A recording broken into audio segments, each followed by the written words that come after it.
अरे ऋतिक, अरे पूरे 23 दिन बाद फोन किया तूने?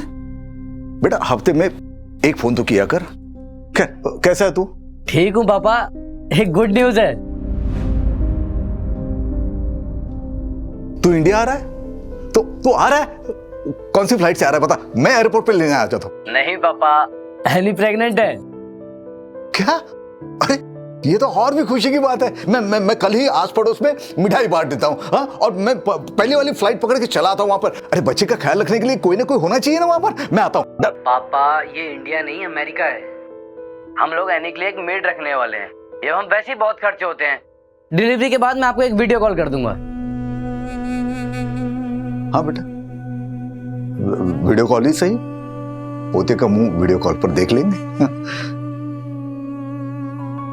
बेटा ऋतिक, आज अगर तुम्हारी माँ जिंदा होती तो बहुत खुश होती। कौन सी माँ पापा, पहली या दूसरी?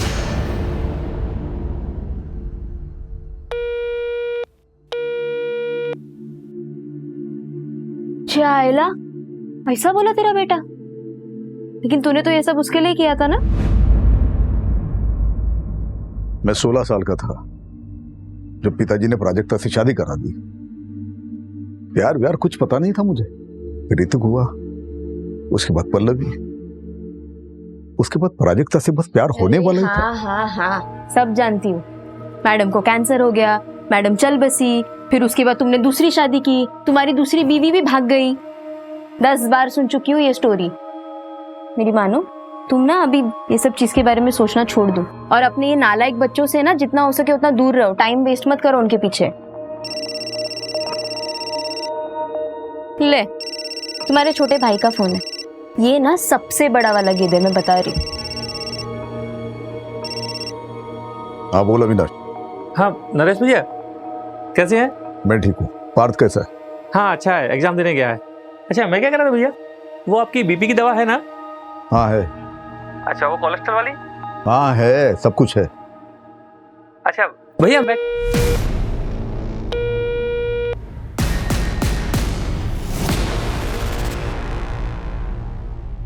पापा दवाई का टाइम हो गया, आप दवाई ले लो, उठ जाओ।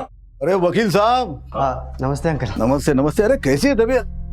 अरे भाई तेरे जैसा वकील ऐसे बीमार पड़ा रहेगा तो तेरे क्लाइंट को तो जज फांसी पे चढ़ा देगा। अरे नरेश तू भी, अरे आशीष बेटा, तो अंकल के लिए 2 चाय लेकर आ। हाँ नहीं चाय नहीं, चाय अभी पी के आ रहा हूँ, रेखा ने बनाएगा, तू बैठ। अरे नरेश, वो डिजिटल कॉइन्स के नाम बताओ जो पढ़ने वाले हैं। अरे अंकल, कोई कॉइन्स वाइन्स का दाम बताने की जरूरत नहीं है इनको। कैसे दाम कैसे फ्लक्चुएट होते रहते हैं उसके ऊपर नीचे, उनकी तरह ना इनका भी बीपी ऊपर नीचे होता रहेगा। अरे बाप की सेहत का इतना ही ख्याल है तो प्रताप के लिए एक बहू ले गया अच्छी सी। अरे प्रताप, वो उस लड़की की फोटो भेजी थी ना मैंने तुम्हें, वो दिखाओ। ये वाली? ये देख, ये इसका नाम सुनिधि है, यहाँ वाशी में परिवार के साथ रहती है। अच्छे है ना? हाँ, अब मुंह से आवाज नहीं निकलेगी है? देखो लड़की अच्छी है तो मुझे पसंद है। अगर खानदान अच्छा हो तो तुम बात आगे बढ़ाओ। ठीक है, तो मैं इसके पिताजी के साथ बात करता हूँ और उनका नंबर तुझे मैसेज कर देता हूँ। हाँ ये ठीक है। अब तू आराम कर, मैं कपिल की दुकान पे जा रहा हूँ।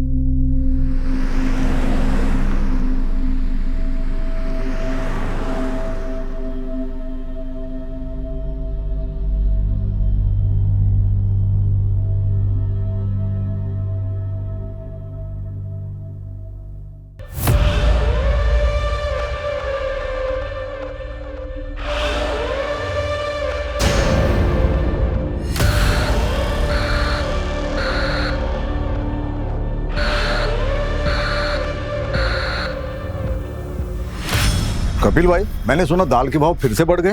अरे नरेश भाई, इस बार महंगाई आसमान छू के रहेगी।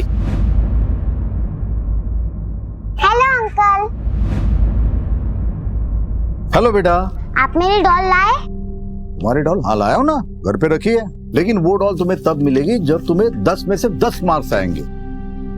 ओह नो, 9 मार्क्स नहीं चलेंगे? ओह नो, 9 मार्क्स क्यों? वो मेरे को एक सवाल का जवाब नहीं आ रहा था ना। अरे बाप रे, फिर तो बड़ी प्रॉब्लम हो जाएगी कपिल भाई। कपिल भाई, आपकी बेटी तो आपसे भी होशियार है। अच्छा नरेश भाई, आपके हुए 2749 रुपए। ये 3000। छुट्टे में बाद में देता हूँ। ठीक है, बाय अंकल। बाय बेटा। चल आजा। इसका हिसाब करके बता। पापा थोड़ी जल्दी चालू कीजिए ना फैमिली मीटिंग। आप तो जानते हैं ना अमेरिका में टाइम की कितनी वैल्यू है। सब लोग ध्यान से सुनो, मैं अपनी सारी प्रॉपर्टी रेखा के नाम कर रहा हूँ। क्या? इस धंधे वाली के नाम? भैया आप पागल हो गए? इस घर पर मेरा भी अधिकार है। पापा सोच समझ के फैसला करिए। ये रेखा आपसे प्यार व्यार नहीं करती है। अगर आपने इसके नाम प्रॉपर्टी कर दी उसके बाद क्या? ये आपके साथ कुछ भी कर देगी पापा। पापा इससे अच्छा तो ना आप किसी और को डोनेट कर दीजिए प्रॉपर्टी। तुम लोगों की तरह नहीं हूं मैं, समझी ना? इनसे प्यार करती हूँ और इनकी इज्जत भी करती हूँ। हम लोग मर गए हैं क्या? हमारा हक है इस प्रॉपर्टी पे। और ये कौन है जिसके नाम पे आप सब कुछ कर रहे हैं? ये तुम्हारी होने वाली माँ है। शादी कर रहा हूं मैं इससे। तुम लोगों के होने ना होने से मुझे कोई फर्क नहीं पड़ता, क्योंकि तुम लोगों में से कोई भी मुझे पूछता तक नहीं है। एक रेखा ही है जो हर वक्त हर दम मेरा ख्याल रखती है। छोड़िए ना, अब इन लोगों के चक्कर में अपना बीपी मत बढ़ाइए। ये लोग तो गैरों से भी बदतर हैं। आप चलिए। तमीज से, होने वाली माँ हूं तुम्हारी और तुम्हारी भाभी। निकलो, तुम लोग निकलो यहाँ से, निकलो जल्दी, निकलो यहाँ से।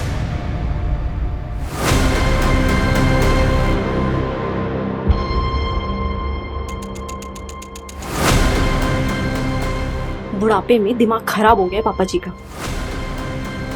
घी अगर सीधी उंगली से ना निकले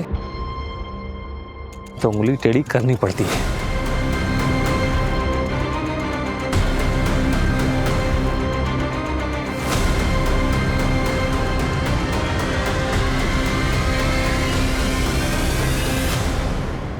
पापा थोड़ी जल्दी चालू कीजिए ना फैमिली मीटिंग। आप तो जानते हैं ना अमेरिका में टाइम की कितनी वैल्यू है। सारा प्लान वेस्ट हो गया।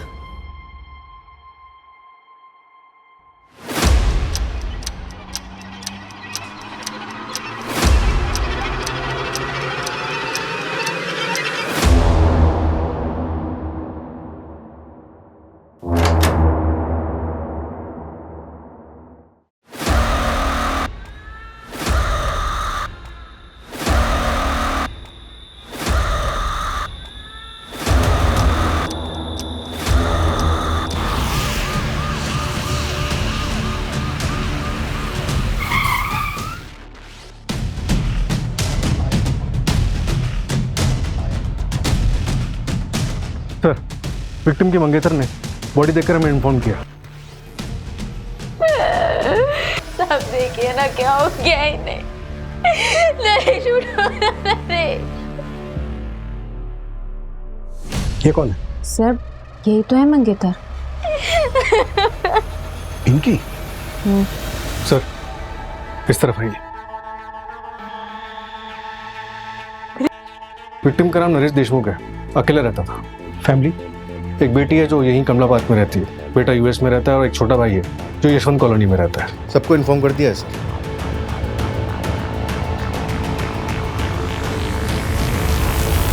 सुनो ना अविनाश, बात को मम्मी के यहाँ पे छोड़ दे क्या? अरे इतना पैनिक मत हो, नहीं तो सब गड़बड़ हो जाएगा। मैं बोल रहा हूँ ना, कुछ नहीं होगा। कैसे कुछ नहीं होगा? आज नहीं तो कल पुलिस घर पे आएगी ना। देखो, जब पुलिस घर पर आएगी तो हम वैसा ही करेंगे जैसा हमने प्लान किया। तुम अगर इतना घबराओगी तो सब गड़बड़ हो जाएगा। और वो देखा, उसका भी इंतजाम कुछ कर देता हूँ। अच्छा सुनो, मैं लेट हो रहा हूँ, पल्लवी आ गई हुई, मैं जाता हूँ, ध्यान रखना।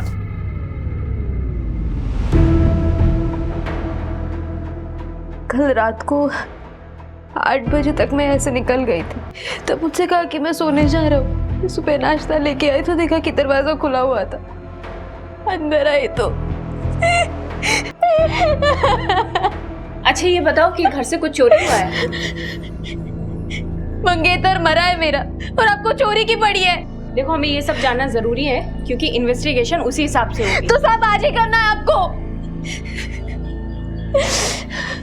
मंजू, पंचनामा करके बॉडी को तुरंत पोस्टमार्टम के लिए भिजवा। Okay sir. जैसे ही फैमिली से कांटेक्ट होता है थाने बुलाओ।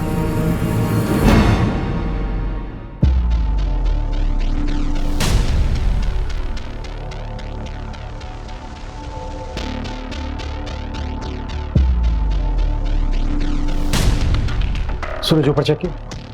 No sir, sorry sir.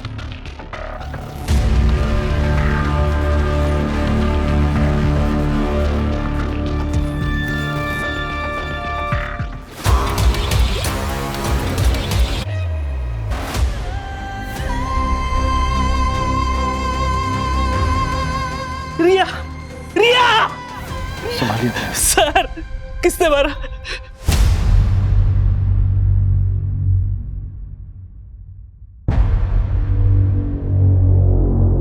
रिया। नरेश भाई रिया के लिए एक पिता की तरह थे। वो उसे ट्यूशन पढ़ाते थे। कई बार वो पढ़ते पढ़ते वही सो जाती थी। कल भी रिया गई थी ट्यूशन पढ़ने उनसे? नहीं, मैंने उसे नरेश भाई के छुट्टे पैसे लौटाने भेजा था। क्यों क्यों भेजा? संभालिए अपने आप को। तो जब रिया वापस नहीं आई तो आप उसे नरेश जी के घर देखने नहीं गए? मैं दुकान पे था देर रात तक। हमेशा की तरह मुझे लगा शायद वो वही सो गई होगी। मुझे जाना चाहिए था, मेरे बच्चे बच जाते। रिया की माँ कहाँ है? 3 साल पहले मुझे और रिया को छोड़कर भाग गई वो।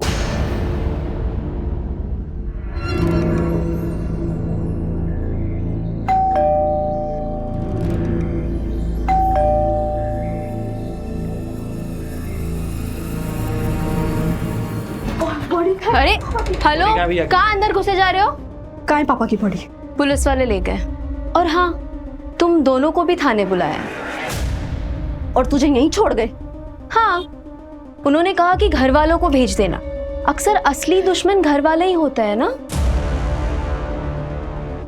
चल पल्लवी। वैसे कल रात के झगड़े के बारे में मैंने अब तक पुलिस वालों को नहीं बताया। हाँ, अगर चाहती तो बता सकती। मतलब क्या है तेरा? कल रात को ही तुम लोगों के साथ उनका झगड़ा हुआ। भैया आप पागल हो गए? इस घर पर मेरा भी अधिकार है। और कल रात को ही उनका मर्डर भी हो गया। अब इसका मतलब तुम निकालोगे या मैं पुलिस वालों को बताऊं? क्योंकि वो एकदम परफेक्ट मतलब निकालेंगे नहीं। सुन, वो मेरे भैया थे और पल्लवी के पिता। खून का रिश्ता है हमारा उनसे। और तू ना हमसे दूर ही रहना। चल पल्लवी।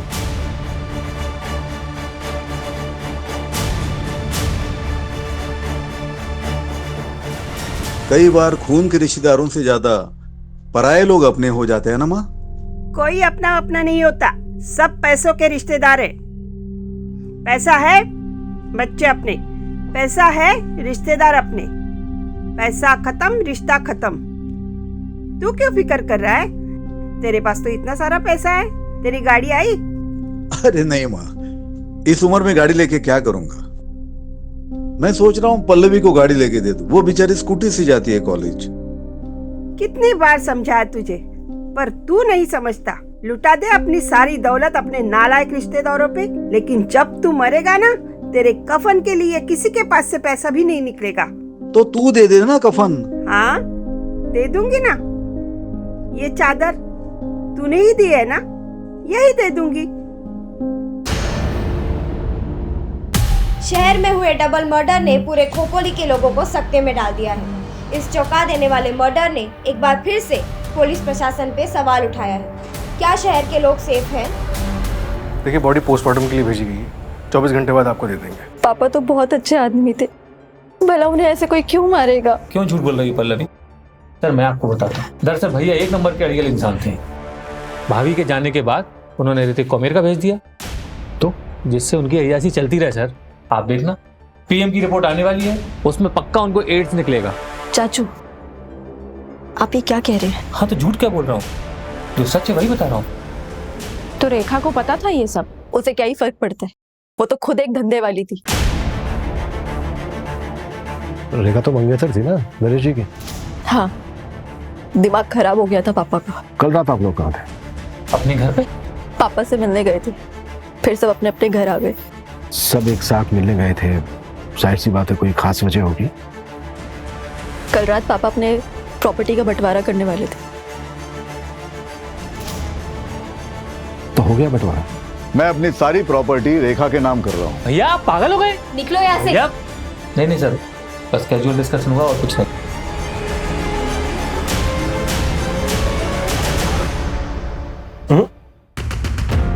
फैमिली में प्रॉपर्टी के बंटवारे को लेकर डिस्कशन कभी कैजुअल नहीं हो सकता। सूरज, फैमिली के सभी मेंबर्स की डिटेल निकालो और नरेश की बैंक डिटेल्स भी। सर मैंने बैंक डिटेल्स चेक की थी, उसमें कुछ भी नहीं निकला। सर वो नौटंकी रेखा, वो कल रात भी एक कस्टमर के पास गई थी। व्हाट? मतलब पतिव्रता होने का नाटक कर रही थी। सर नरेश ने डेटिंग साइट पे एक अकाउंट बनाया था, ये देखिए। फ्रेंड लिस्ट में लड़कियां ज्यादा है। सर ये तो बड़ा रंगीन आदमी है। इतनी जल्दी जज नहीं कर सकते। उसके साथ सेक्सुअल असॉल्ट हुआ था क्या? सर अभी तक पोस्टमार्टम रिपोर्ट आई नहीं। ये ले, बन गया डेटिंग ऐप पे तुम्हारा अकाउंट। प्रोफेसर नरेश देशमुख। अरे यार, ये झंझट में क्यों फंसा रहा है मुझे? देख, मैं रेखा के लिए सीरियस हूँ। अरे देख देख, एक फ्रेंड रिक्वेस्ट भी आ गई। कौन है?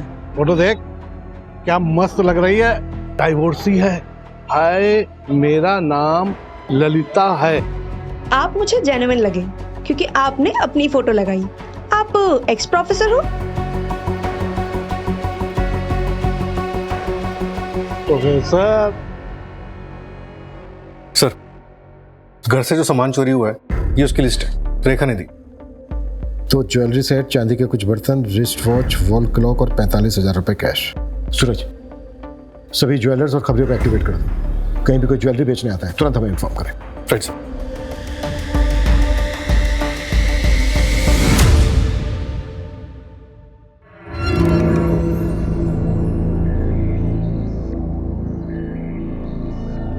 सर कपिल की बीवी नीतू के बारे में पता किया मैंने, रत्नागिरी से है। वहाँ उसका मायका भी है और 8 महीने से वहाँ वो किसी आदमी के साथ रह रही है। कपिल ने अपनी बीवी को डिवोर्स दिया था क्या? पता नहीं सर, लेकिन नीतू ने कभी रिया को ले जाने की भी कोशिश नहीं की। अविनाश, उस रात झगड़े के बाद तुम वापस घर नहीं आए थे? कहाँ गए थे? वो अपने एक दोस्त के यहाँ गया था। क्यों? ऐसे ही। और जब मैं घर पर आया तब तुम घर पर नहीं थी। कहाँ गई थी? कचरा फेंकने गई थी। फालतू के सवाल मत पूछा करो मुझसे।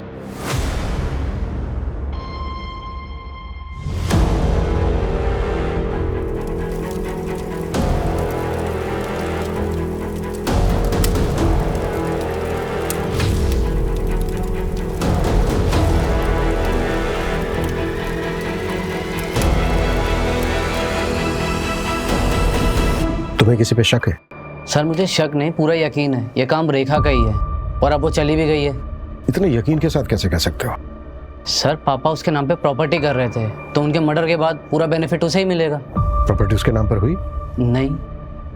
तो बेनिफिट कैसे हुआ उसे? तो सर ये फिर चाचू ने किया होगा। प्रॉपर्टी के लिए? प्रॉपर्टी और पार्थ दोनों के लिए। पार्थ क्यों? सर पार्थ मेरा सौतेला भाई है और परी चाची मेरी सौतेली माँ। वो पापा की दूसरी वाइफ रह चुकी है। What? हाँ सर, 2 साल पहले परी चाची ने पापा को छोड़ के अविनाश चाचू से शादी कर ली थी और पापा ने तो केस भी फाइल किया था पार्थ की कस्टडी के लिए। इन्हीं सब के बीच पापा उस रेखा के चक्कर में फंस गए और चले थे उस धंधे वाली से शादी करने।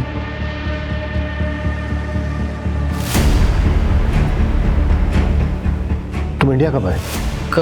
कल ही आया था सर। मैं जाऊँ?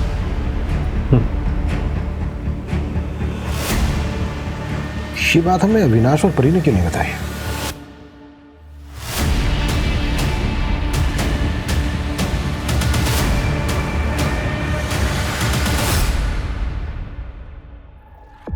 सर रेखा की माँ बीमार है इसलिए वो गांव गई हुई। ये रेखा की माँ है भी या नहीं? सर पोस्टमार्टम रिपोर्ट आ गई है। नरेश की मौत 31 मार्च की रात को 9 से 1 के बीच में हुई थी और घर के मेन डोर पर कोई फोर्सेंटी के निशान नहीं थे। शायद कातिल नरेश के जानने वाला था। कॉल रिकॉर्ड्स और फोन लोकेशन कब तक आ रही है? कल तक आ जाएगी सर। रिया की पोस्टमार्टम रिपोर्ट का क्या हुआ? सर ये देखिए, सेक्सुअल असॉल्ट इनकंक्लूसिव है। हो सकता है रिया को नरेश से पहले मारा गया हो, लेकिन डिफरेंस सिर्फ 1 घंटे का है। तो क्या मेन टारगेट रिया थी?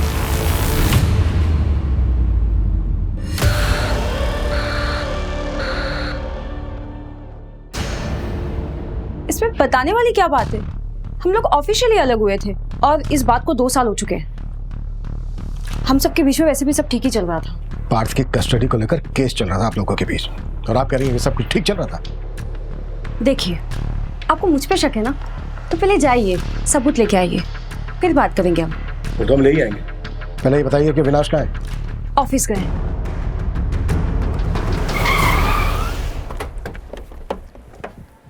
सर, नरेश की सीडीआर में किसी ललिता चौहान नाम की लड़की का नंबर मिला है। काफी बातें होती रहती थी उससे। वैसे ललिता तुम्हारी फैमिली में और कौन कौन है? मैं और मेरी मम्मी। और आपकी? सेम, मैं और मेरी मम्मी। किसी दिन मेरी मम्मी से मिलवाऊंगा मैं तुम्हें। श्योर।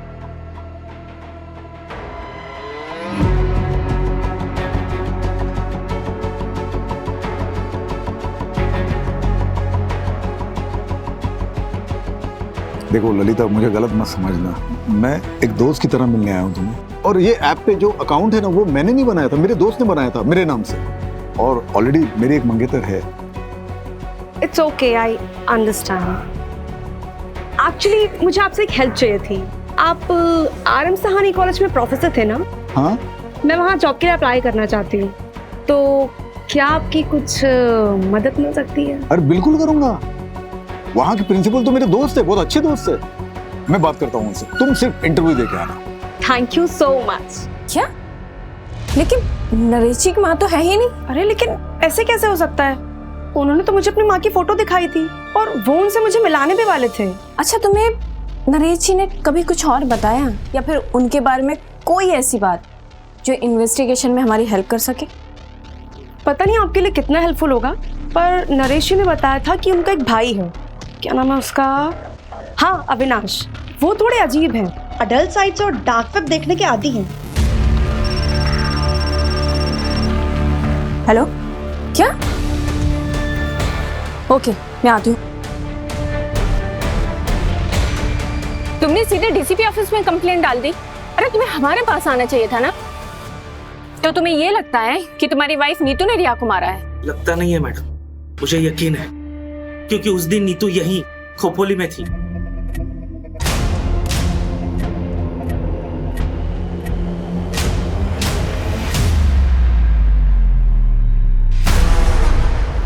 तो तुमने हमें ये सब पहले क्यों नहीं बताया था?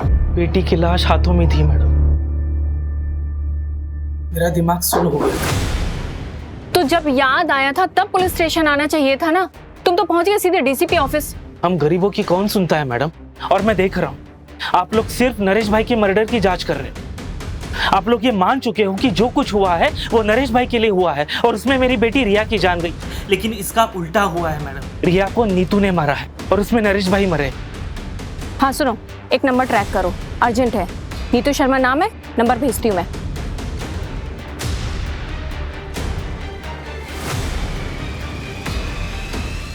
चलो।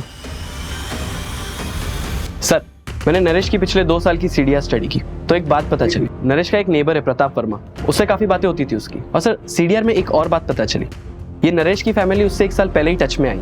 1 साल पहले तक तो किसी को नरेश से कोई मतलब नहीं था। पर ये 1 साल पहले अचानक से नरेश की जिंदगी में ऐसा क्या हुआ कि सबको उसके प्रति प्यार जाग गया?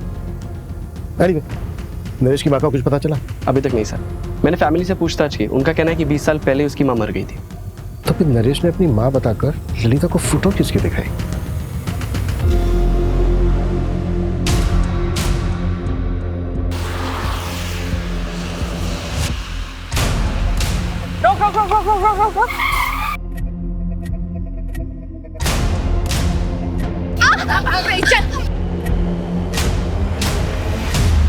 मैंने कुछ नहीं किया, मैं तो अपनी रिया को वापस लेने आई थी।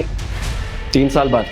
और तुम्हें क्या लगता है तुम रिया को लेकर जाती और तुम्हारा नया हस्बैंड उससे एक्सेप्ट कर लेता? सुधीर को मैं शादी के पहले से पसंद करती हूँ। कपिल से बच्चा नहीं हो रहा था, जिसकी वजह से वो मुझ पर हाथ उठाता था। सुधीर रत्नागिरी से सिर्फ मुझसे मिलने के लिए आता था। उसी दौरान रिया हुई। तो क्या रिया तुम्हारे और सुधीर की बेटी है? हाँ। ये बात कपिल को पता है? पता नहीं, पर रिया से मेरी फोन पर बातें होती रहती थी। उसने बताया पिछले महीने कपिल ने उसका ब्लड टेस्ट करवाया था। सर, मैंने रिकॉर्ड चेक करवाए हैं। 3 हफ्ते पहले कपिल ने अपना और रिया का डीएनए टेस्ट करवाया था, जिसमें ये कंफर्म हुआ है कि कपिल रिया का फादर नहीं है। What? कपिल को उठाओ और तब तक नरेश के मोहल्ले में जाकर ये पता करो कि नरेश कैसा आदमी था। नरेश को इन्वेस्टमेंट का बहुत अच्छा नॉलेज था। वो डिजिटल कॉइन्स के नाम बताओ जो बढ़ने वाले हैं। अरे अंकल, कोई कॉइन्स वाइन्स का दाम बताने की जरूरत नहीं है इनको। नरेश ने 2014 में डिजिटल कॉइन्स में 3 लाख रुपए इन्वेस्ट किए थे और अभी 2021 में उसने उन्हीं कॉइन्स को बेचा 34 करोड़ रुपए में। 34 करोड़?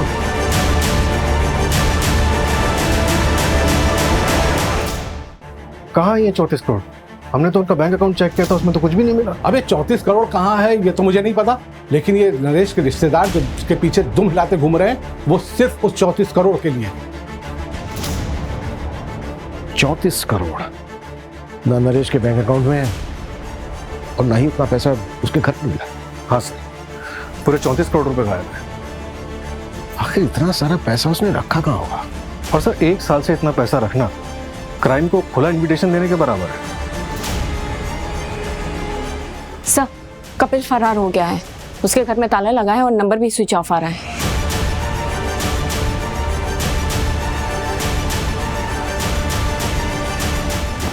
सर, ललिता सही बोल रही थी।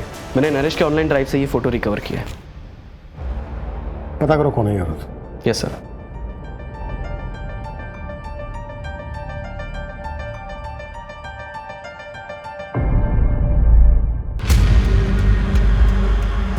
नरेश की बेटी पल्लवी, उसका एक लड़की के साथ अफेयर है। व्हाट? हाँ सर, सुनिधि नाम है उसका। ये देख, ये इसका नाम सुनिधि है, यहाँ वाशिम में परिवार के साथ रहती। दोनों लिव इन में रहते हैं। नरेश ने इन दोनों को अलग करने की भी कोशिश की थी। देखो सुनिधि, मैंने तुम्हारे लिए बहुत अच्छा लड़का देखा है, अच्छी फैमिली से, मेरे दोस्त प्रताप का बेटा है, वकील फैमिली से। पापा, आई डोंट बिलीव दिस। मुझे लगा आप यहाँ पे मेरे और सुनिधि के रिश्ते को एक्सेप्ट करने आए, लेकिन आप तो हमारे रिश्ते को तोड़ने में लगे। लेकिन मैं ऐसा होने नहीं दूंगी। बाप हूं तुम्हारा, फिक्र है तुम्हारी, इसलिए ये गलती तुमसे होने नहीं दूंगा मैं। मेरे जीते जी ये शादी हो नहीं सकती। ठीक है, फिर आप मेरे लिए मर गए। चल सुनिधि। यार, नरेश अंकल ने पापा को फिर से फोन किया था। लड़के वालों को ये रिश्ता मंजूर है, उन्होंने मुझे लड़का देखने के लिए बुलाया है। तू फिक्र मत कर, मैं हमारे बीच किसी को भी नहीं आने दूंगी, किसी को भी नहीं। सर, अविनाश के सीडीआर के मुताबिक 31 मार्च की रात को उसका फोन रात 9 बजे से 12 बजे तक बंद था। 9 से 12 के बीच में फोन बंद था। नरेश और रिया का मर्डर भी इसी बीच में हुआ। मतलब पॉसिबल है कि उस रात को अपने घर गए ना हो। उस रात झगड़े के बाद तुम वापस घर नहीं आए थे, कहाँ गए थे? सूरज, अविनाश को उठा लो। और रेखा का क्या हुआ? उसकी माँ है? नहीं है सर, 6 साल पहले गुजर गई और अब रेखा का फोन भी बंद आ रहा है। उसके पास 3 नंबर हैं, तीनों ट्रैकिंग पे डाले, लेकिन तीनों के तीनों बंद हैं। कहीं ऐसा तो नहीं है कि शतरंज के खेल में रानी सबसे ज्यादा चालबाज होती है? सूरज, अपने सारे खबरों को एक्टिव कर दो, जितनी फोर्स चाहिए लगा दो, लेकिन रेखा मुझे जल्द से जल्द लॉकअप में चाहिए। अविनाश को तुरंत अरेस्ट करो, इससे पहले कि वो भी हमारे हाथ से निकल जाए। वो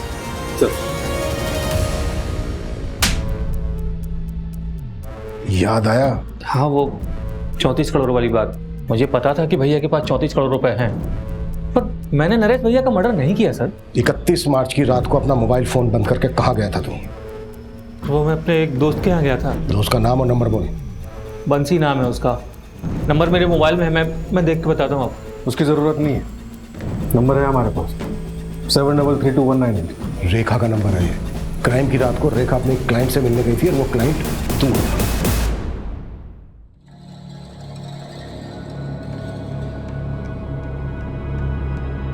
क्या रेखा, इतना बड़ा हाथ मार लिया फिर भी चिंदीगिरी करने आ गई? राजा, तू ना मेरा कस्टमर है और अब तक करोड़पति बनी नहीं हूं मैं। आज जब बन जाऊंगी तब सोच लूंगी ना। चल, टाइम खोटी मत कर, जो करना है वो जल्दी कर। रेखा और तू दोनों नरेश से जुड़े हुए थे और क्राइम की रात को तुम दोनों साथ में थे। ये बात छिपाई क्यों हमसे? सर, माना कि ये बात मैंने आपसे छुपाई, पर अब तो आपको पता चल गई ना। हाँ, मैं एक अनलॉयल हस्बैंड हूँ, धोखेबाज भाई हूँ, पर इससे ये साबित नहीं होता कि मैंने नरेश भैया का मर्डर किया है। क्राइम वाली रात को तू होटल से 1 घंटा पहले निकला था, कहाँ गया था? सर एक मिनट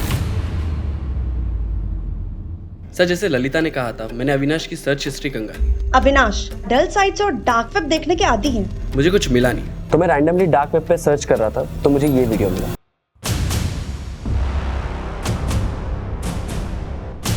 कौन है ये लोग? ट्रैक किया जा सकता है इनको? पॉसिबल है, पर टाइम टेकिंग है सर। लेकिन मुझे आपको और एक चीज़ दिखानी है। ये देखिए, उस वीडियो के बाद मैंने थोड़ा और सर्च किया, तो मुझे ये साइट मिली जो कि नरेश के मरने के 3 दिन बाद बनाई गई थी, और इसी पे वो दोनों वीडियो अपलोड किए गए थे। ये देखिए,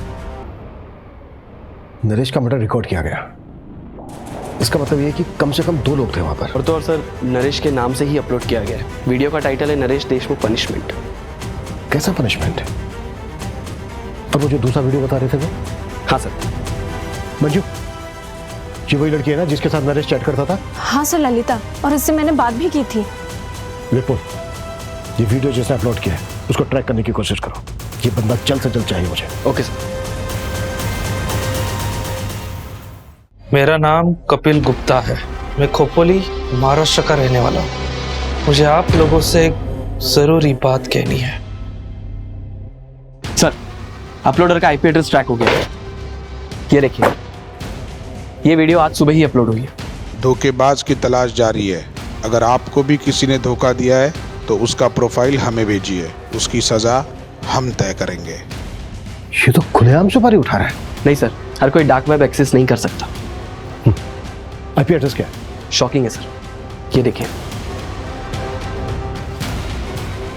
ये मास्क तुम्हारे घर से मिला है, और डार्क वेब का जो आईपी एड्रेस है वो तुम्हारे फोन का है।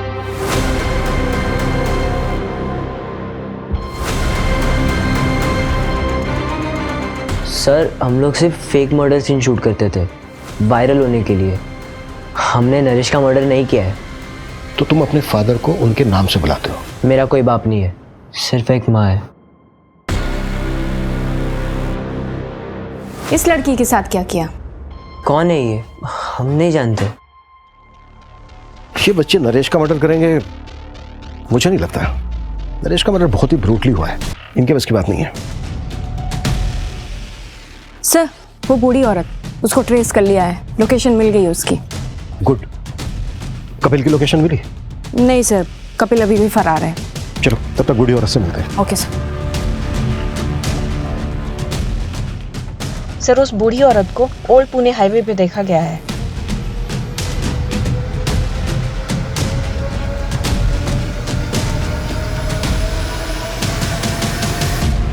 माता जी उठिए।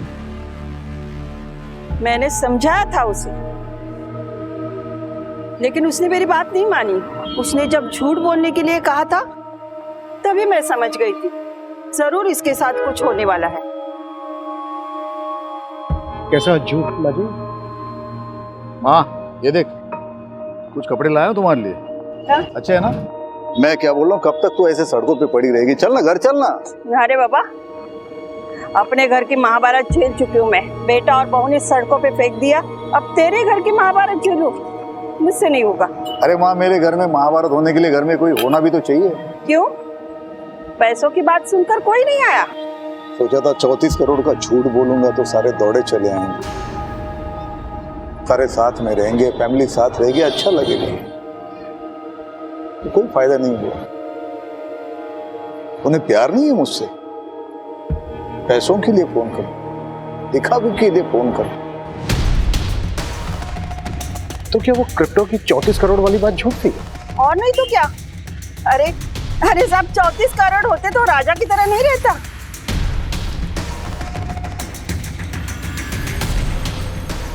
आखिर किलर आया किसके लिए? मंजू, जो दूसरा अपलोडर था उसकी कोई अपडेट? ललिता की लोकेशन डिटेल्स चेक कर रहे हैं। अगर उसकी लास्ट लोकेशन पता लग जाए तो शायद हम दूसरे अपलोडर तक पहुंच जाए। सर, एक और बात, कपिल ने अभी एक वीडियो अपलोड किया है ऑनलाइन, जिसमें उसने पब्लिक से गुहार लगाई है कि पुलिस उसे झूठे केस में फंसा रही है। तो फिर भागा क्या कर रहा है?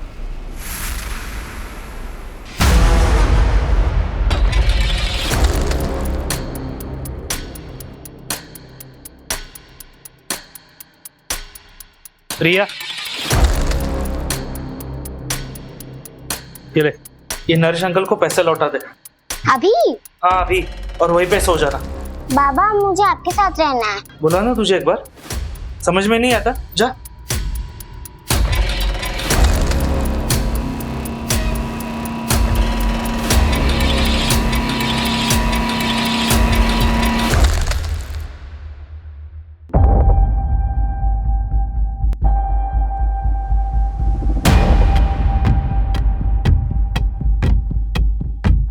मंजू मेरे केबिन में आओ। Yes sir. मंजू ये देखो, इस साइड पे जितने भी वीडियो हैं उनमें जो मास्क है उसमें साइड लॉक नहीं है, और ये ललिता वाला वीडियो देखो, उसमें साइड लॉक है, मतलब दोनों मास्क अलग है। और मुझे ये पता करना है कि ये दोनों मास्क कहाँ से खरीदे गए। सर सूरज सर उसी में लगे हुए हैं। ओके, और ये ललिता वाला वीडियो ना जरा ध्यान से देखो। जब भी किसी जिंदा इंसान को जलाया जाता है तो चीखता है, चिल्लाता है, तड़पता है, इधर उधर भागता है, लेकिन ललिता की बॉडी में कोई मूवमेंट नहीं है, सिर्फ चीखने की आवाजें आ रही है। तो क्या ये साउंड फेक है? सर ये मास्क ऑनलाइन खरीदा गया, ये देखिए, ये है बायर्स की लिस्ट, और सर ये हाईलाइटेड नाम देखिए।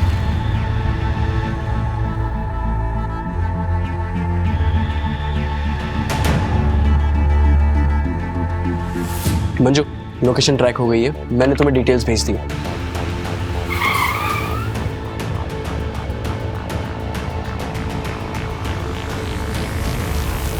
कौन? Room service.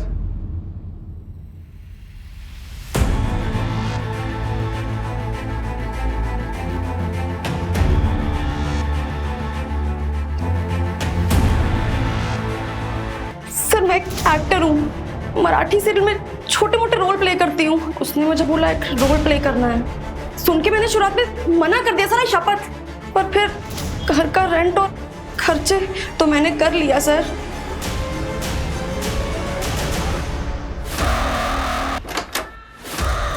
चल कॉइन्स के दाम बताओ जो बढ़ने वाले हैं। अरे अंकल कोई कॉइन्स वाइन्स का दाम बताने की जरूरत नहीं है इनको।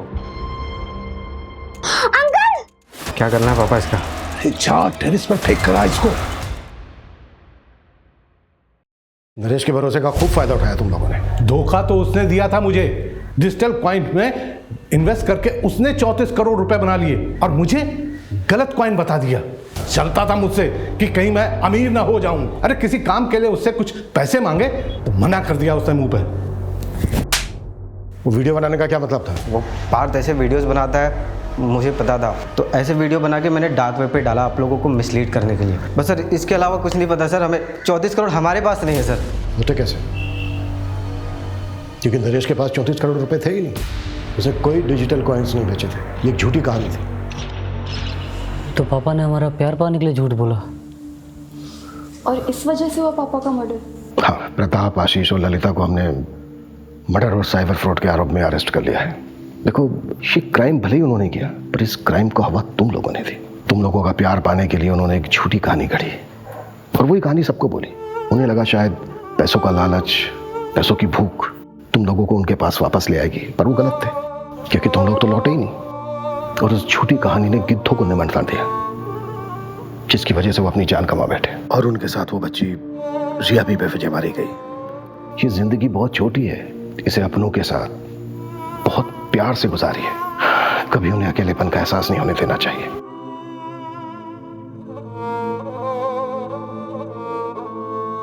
मैंने तेरे लिए स्पेशल भिंडी मसाला बनाया है। आप भिंडी पे ही सारे एक्सपेरिमेंट करना। अच्छा, बहुत बड़ी हो गई तू, हाँ?